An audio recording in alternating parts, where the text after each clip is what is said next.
So the problem is scheduling to minimize maximum lateness. So we are having jobs 1 to up to n, and we are given the time that they require to finish, and along with that we are given the deadlines that by that time the job needs to be finished. So what does the greedy algorithm suggests?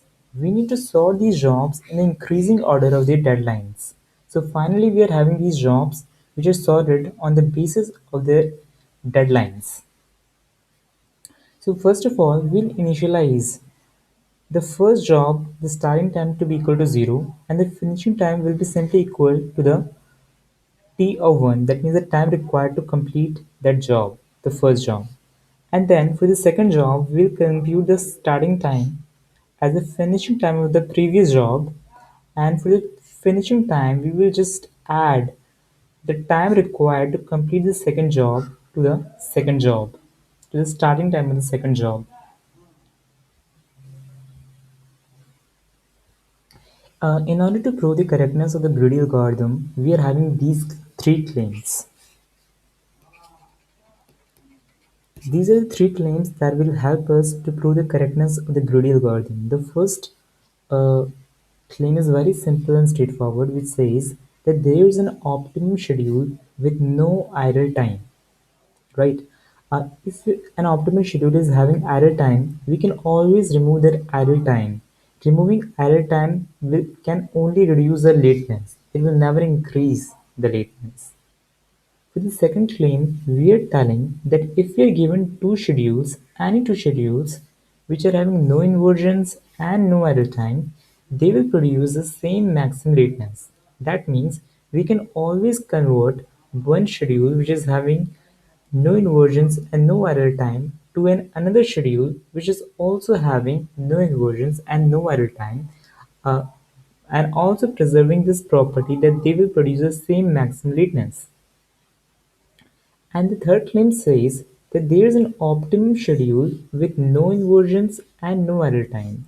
Actually, the claim 1 already has this property that an optimum schedule is having no idle time. We are also saying that there is an optimum schedule with no inversions. And we also know that the greedy solution that we are having, that we are following, which is based on the sorting on the basis of deadlines, produce a schedule with no inversions and no error time. So there are two things. One thing we said the optimum schedule. There always exists an optimal schedule which is having no inversions and no error time, right?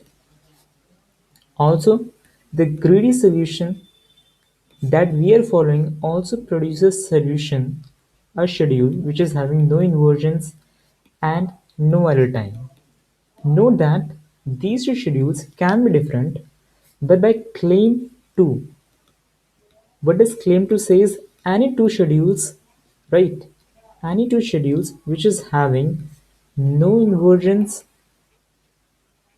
no error time, they will produce the same maximum lateness.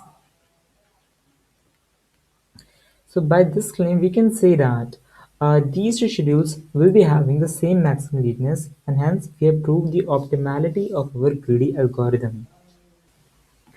So okay, first of all we define what are inversions. Suppose there are two jobs I and j, right? And we are saying that the deadline of j is lesser than that of deadline of I. But in the schedule, I appears before j. So this is what we call as an inversion. If you recall, in our greedy solution, we follow the strategy that the jobs are sorted in the increasing order of their deadlines. That means, by construction, greedy solution does not have inversions, but an optimal solution may have inversions. And now we will prove the claim 2. The claim 2 says that any two schedules with no inversions and no idle time produce the same maximum lateness. So if we are having if we are having two schedules with no inversions and no idle times, they can differ in only those jobs which are having the same deadlines, right? This is the only possibility where the two schedules with no inversions and no idle time can differ. That means uh, if we are having two jobs which are having the same deadlines, we can just swap them and still have a schedule which is having no inversion and no error time. So here we see we are having two jobs, I and J, both are having the same deadline D, and we can see that in this case, even if we swap I and J, we'll schedule J before I. The maximum lateness will remain the same, and the maximum lateness will be calculated by the lateness of the last job scheduled, which is, if we see the first case, if we see this case, the maximum lateness is nothing but the lateness of the last job, which is this much. If you see the lateness of the ith job, it would be lesser than the maximum lateness, right? And in the second case, we have schedule J before I.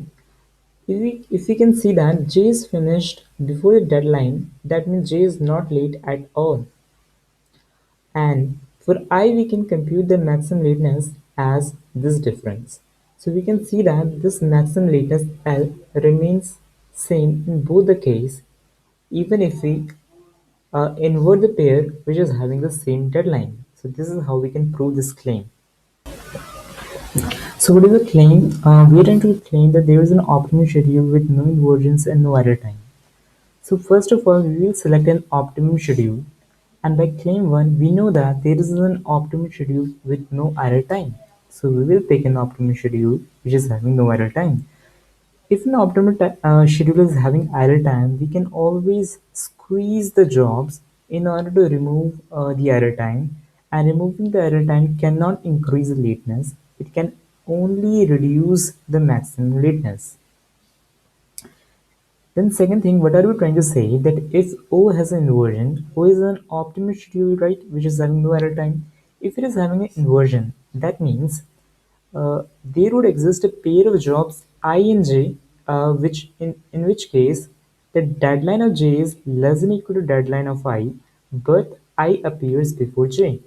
Suppose this is the case, uh, the jobs are increasing right in the order of their deadlines, and then we will find a job whose deadline is actually lesser than this deadline, right? That means there exists an inversion. So we'll find the first point where the deadline decreases.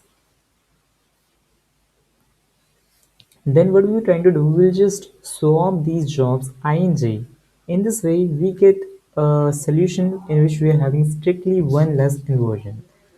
So now what is we trying to claim here? That after removing the inversion, we get a schedule in which the maximum lateness does not increase. After swapping I and J, we get a solution whose maximum lateness is no larger than that of O. So okay, so this is a scenario. Here we can see that there are two jobs I and J, and we can also see the deadlines of I is this, and deadline of J is this, and deadline of I is this. So we can clearly see here that the deadline of J is less than the deadline of I, but I appears before J. That means there exists an inversion. And we can also see the lateness here. The lateness of I will be in this range, and the lateness of J will be in this range. Clearly, we can see that the lateness of J is greater than the lateness of I. So we want to compute the maximum lateness that will be equal to the lateness of J only. Now what are we trying to prove? We remove this inversion, that means we swap them and we get a schedule in which there is no inversion. Now what we have to prove? That after swapping, the lateness of these jobs should not increase the maximum lateness of the previous job. In the previous job, right, in the previous schedule, we were having the maximum lateness that was equal to the lateness of the job J. When we have removed this, inversion, we get the schedule in which there is no inversion, but they can be the case that the maximum lateness may increase, but we will prove the maximum lateness cannot increase. So we can clearly see that since we are removing the inversion, now j is scheduled before I. So it is clear that the lateness of j can decrease only. It cannot increase because we are scheduling j earlier. So it is pretty much clear that the lateness of j after swap is less than or equal to the lateness of j before swap. Now what we have to prove? We are supposed to prove, because we can see that the lateness of I can increase because we are scheduling I later. But what we have to prove that the lateness of I after swap cannot exceed the maximum lateness, which was lateness of J before swap. So we can see here that the lateness of I after swap is this much, right? And the lateness of J before swap is this. And from this figure, it is very much clear that the lateness of I after swap is lesser or equal to the lateness of J before swap. So we can say that the lateness after swap does not increase. So in this way, we prove the optimality of our greedy algorithm. Okay, now we'll mathematically prove that after swap, the maximum lateness does not increase. So before swap we can see that the maximum lateness will be of j, right? I will prove that before swap the maximum lateness is equal to Lj, not Li.